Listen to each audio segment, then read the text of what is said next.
Vamos trocar bastante, vocês estavam combinando aí, tem muita... Porque a polícia de São Paulo, do Rio, tem muita diferença, PCC, Comando Vermelho, tem muita ideia pra trocar. Tem diferenças e tem similaridades. Tem Por onde a gente começa, Batatina, antes? Eu acho que dá um conceito geral, o que é uma facção, em que estado que a gente tá, os Estados Unidos têm colocado eles como terroristas, falar o que é terrorismo. Eu acredito que essa linha é boa e principalmente acho que nós devemos iniciar explicando para as pessoas o que é o terrorismo, exato, como está enquadrado na lei e para que entenda o contexto geral, não só do Brasil, porque infelizmente eu ouvi diversas matérias essa semana, desde da decretação do Trump, falando que as facções, principalmente PCC e Comando Vermelho, incluir na lista dos grupos terroristas do mundo, e muitas vezes a gente vê matéria meio que enviesada, ou a pessoa não está trazendo todo um conteúdo. Eu acredito que, primeiro, para a gente ser justo, a gente tem que fazer uma análise completa do entendimento do mundo do que é terrorismo, não é isso? Exato. Então, assim, por exemplo, o terrorismo, ele é classificado, ele tem que ser, hoje no Brasil, ele é classificado através da lei de antiterrorismo, beleza? Nós temos uma lei que foi editada em 2016. Tem 10 anos essa lei, ela foi editada.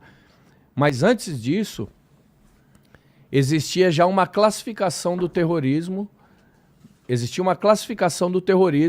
na lei de crimes hediondos. Vamos voltar um pouquinho mais para trás. Em 88, a Constituição definiu que terrorismo era crime. Era um crime inaceitável.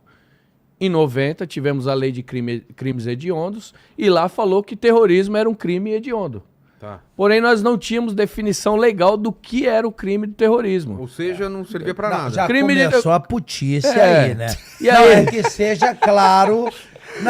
Aos 7 minutos. Sem interrupção, pessoal. Sem interrupção. O Batata não aguentou. Ele não aguenta. Já na putice aqui, vamos lá. Irmão, essa lei que ele falou aqui de 2016 já é outra putaria. É mesmo?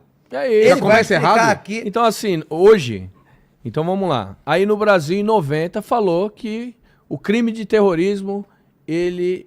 era um crime hediondo. O crime hediondo é o crime que é... Ele não tinha aplicação porque ele não tem anistia, não tem graça, não tem progressão de regime. É hediondo, ele é, porra. Mas se não explica, não tem como aplicar. Qual é o crime? Falava-se que o crime é hediondo, porém não se colocava o verbo do que é o crime de terrorismo. Então o que é? Derrubar um copo no chão é terrorismo? Explodir um prédio? Explodir um prédio é terrorismo? Não tinha definição legal. E aí, depois de 26 anos, resolveram definir o que era terrorismo no Brasil. E aí? E aí... Ao contrário do mundo, das definições do mundo... Porque se você, isso é legal, dá o contexto. Ao contrário das definições do mundo, porque assim, nem a ONU define o que é terrorismo numa norma. Ela emitiu uma portaria e ela falava que terrorismo, e lá inclui que terrorismo é inclusive organizações criminosas que se envolvem e tomam o poder político, inclusive... eu quero colocar, vou pontuar, não dá para trazer toda essa normativa, mas eu quero pontuar algo interessante. Organizações criminosas que interferem no poder político, no governo, e que, inclusive, cometem crimes contra o transporte público. Eu quero que deixe anotado isso aí. Tá. Isso é na definição da ONU, porém, a própria ONU recomendou que os países teriam autonomia para definir o que é terrorismo. Justamente regionalizar, justamente porque existem as peculiaridades de cada pátria, então, para definir. Os Estados Unidos, por sua vez... É importante dizer que os Estados Unidos, quando definiu o terrorismo, ele disse que era atos violentos ou perigosos à vida e que interferissem no... Tivessem o viés de interferir nas políticas. Até aqui. Eu vou até ler para ficar bem bonitinho aqui, ó. Vamos na letra mesmo. Na letra do que... Aqui, ó. Vou trazer rapidamente aqui, ó. Segunda definição. Interessante, porque ninguém está falando isso. Ninguém vai atrás do contexto mundial. Porque muitas vezes o que eu mostro para você, se eu mostrar um 6 aqui, para mim, para você vai ser 9. Então todo mundo tem que olhar de todos os ângulos para entender. Então vamos lá. Definição conforme os Estados Unidos definiu. Que lá os Estados Unidos ele definiu em duas partes, o que é o terrorismo internacional e o terrorismo nacional. O terrorismo nacional é o que acontece dentro do país dele. O internacional é o que outras pátrias cometem como terrorismo. E lá fala que são atos violentos ou perigosos à vida humana, que violam leis penais e parecem ter a intenção de intimidar uma população coagir civis ou influenciar a política de um governo. Grava isso aí. Influenciar a política do governo. Então, mais uma vez, conforme o parâmetro que a ONU emitiu, seria intimidar a população e obrigar que um governo fizesse ou deixasse de fazer algo. Beleza? Essa é a definição da grande maioria dos países do mundo do que é terrorismo. Aí no Brasil... Só para frisar bem, em todas as legislações, fala dessa intimidação da população ou de uma parte dela e que tenha um viés ligado a desestruturar desestruturar o governo, fazer uma afronta. Que é uma coisa até lógica. Isso é uma análise do parâmetro mundial do que é o terrorismo. É engraçado. Do que é o terrorismo. Isso, né? O mundo enxerga assim. O mundo enxerga que isso é terrorismo. Porém, nós não fazemos parte do mundo. Aí, beleza. Então, tudo aí, bem. É a tal da jabuticaba. Voltemos aqui pro Brasil. O Brasil, depois de 26 anos, 28 anos depois da Constituição, que falou que terrorismo era um crime grave, gravíssimo, está definido na Constituição assim. Aí em 90 fala que terrorismo é um crime hediondo. Depois de 26 anos, nós editamos uma lei de terrorismo. Que ela é muito bonita no seu contexto todo, ela traz que crimes contra comunicação, transporte público, enfim, desde que fossem cometidos com 3 palavrinhas, com 3 motivações. Religiosa. Xenofobia, discriminação, preconceito de cor ou raça, enfim. Então, ou seja... Xenofobia contra estrangeiros. Que mais? Discriminação. Discriminação de... E preconceito contra... religião ou... cor, raça, enfim. Qualquer tipo de preconceito. E ponto. Então, ou seja, tem que ter esse combustível, esse viés motivador. Não é terrorismo. Não é terrorismo. Isso é condicionante. Isso Se você tiver um grupo que cometa qualquer ato que seja contra a instituição política, contra o Estado, mesmo que você mantenha sob violência uma população sobre as leis dele, que isso configura terrorismo em qualquer parte do mundo, aqui não, porque precisa ter o viés ideológico de xenofobia ou discriminação racial. Aí começa a putice.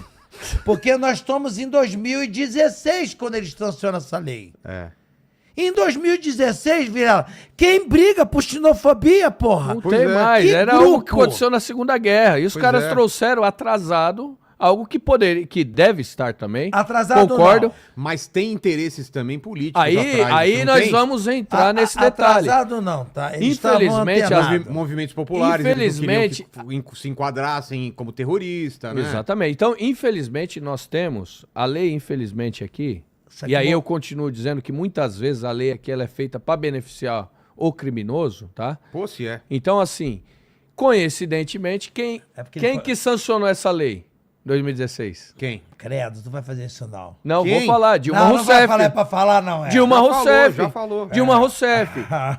Mas então vamos lá. Só que ele vai. Não, eu vou falar porque é o seguinte, irmão. A gente tem que trazer toda a história para entender. Por que editaram uma lei? Talvez um clamor social na época, 26 anos depois, começa a sofrer uma pressão e fala assim, vamos colocar a lei. Então eu trago uma lei bonita, com vários artigos e eu condiciono. Por que eu não coloquei o viés político na lei? Porque os próprios integrantes do Partido dos Trabalhadores já disseram em documentários, inclusive, que pegavam em armas para chegar ao poder do país. E como que eu vou condicionar algo que os caras atrás e que no mundo é visto como terrorismo, como que eles colocariam? Eles estavam no poder. Como que eles colocariam um artigo desse na lei que poderiam prejudicar e talvez se amanhã ou depois eles precisassem voltar ao que foi feito lá atrás?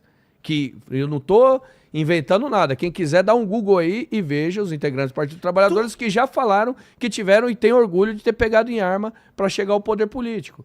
Então, assim, quando a gente traz isso, eu falo, no país nosso aqui, tudo é meio adequado conforme o interesse do momento. Não é conforme o interesse social, o interesse da sociedade. Quando você então hoje, só que isso abriu uma porta, uma brecha para o crime organizado, que hoje é o que a gente está falando, você me abre uma brecha, que aí a gente vai falar assim, transporte. Que é aqui, tá aqui. Seria terrorismo. Facção criminosa controlando o Controlando transporte. transporte público. Existe lá no mundo de Bob, né? No Brasil não existe. Não. Vamos dizer que não existe o controle de facções do transporte público. Você aterrorizar pessoas em prol de direcionamento político não existe, né? Na eleição os caras não ficam na porta da escola com o fuzil aqui esperando. Isso aí é no mundo de Bob também. Os caras não ficam obrigando o cidadão da comunidade a votar em quem é de interesse deles. Isso aí a gente está relatando algo que é impossível acontecer no Brasil. Hoje, estando na política, a gente sabe de fatos que determinada comunidade, enfim, eu entro. Mas não é todo político que consegue entrar numa comunidade. Então, peraí. Aquilo é um domínio territorial com fins políticos. Políticos? Com fins políticos, porque o cara domina o território. Se eu sou político, se eu sou um político de direita e eu não posso entrar numa comunidade, ou se eu sou um político que eu tenho um viés diferente do que a facção acredita que seja melhor para ela e eu não posso entrar, aonde está a soberania desse país? Que eu posso, de fato, exercer o meu direito democrático. O cidadão que está lá dentro, por que ele não pode me ouvir e, de repente, entender que eu tenho propostas melhores para ele? Não, porque muitas vezes o político ele é proibido de ingressar em determinadas comunidades. Disso que o próprio Alexandre de